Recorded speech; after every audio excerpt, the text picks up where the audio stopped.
one of my roles as dean is, even before I was dean, for about the last 8 years, I've been praying about Providence, Rhode Island. I've been praying that God would just begin to do a work here.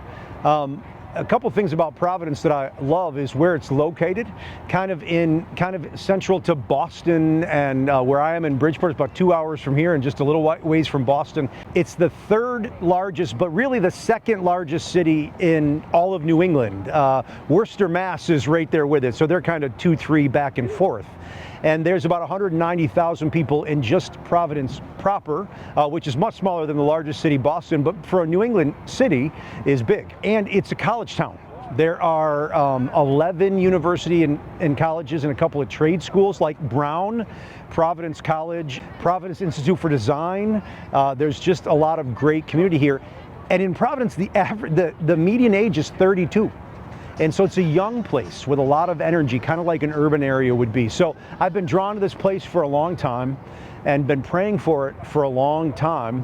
And what we're trying to do in Providence is get people that may be interested in planting a church here.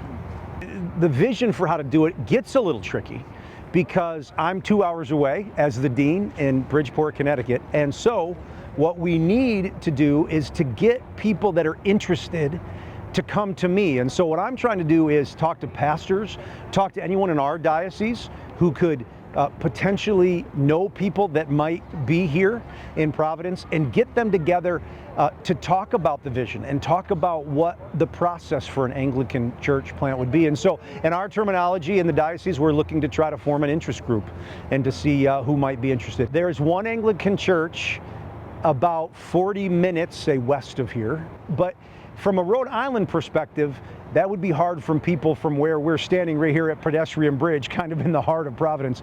That's a long way to travel. That probably won't happen. And so the next closest church that I know of is Church of the Cross in Boston. And so there is a lot of space here for an Anglican church. In a city this size, to not have an Anglican church in Providence that I know of, an ACNA church, it would be good to have one.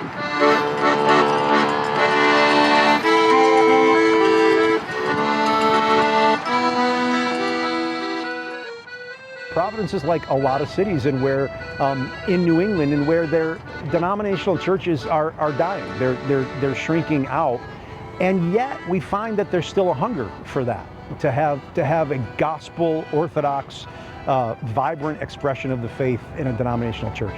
There's a lot of work to be done in the gospel, especially amongst young peoples, to consider faith again. Whether it starts with a broader spirituality and they're drawn into a relationship with Jesus, we need to pray for Providence and for Boston and for Bridgeport and for all over the Northeast, Ithaca and Rochester and all points in between, all along the I-90 corridor and all through New England. So I'm asking that from our diocese that if you'd pray for New England in the Northeast and pray that God would reveal his plan. He has a plan for this place. We know it. That he'd reveal it, that we'd be able to discern it well, and then have the courage to follow him in it, whatever that might look like.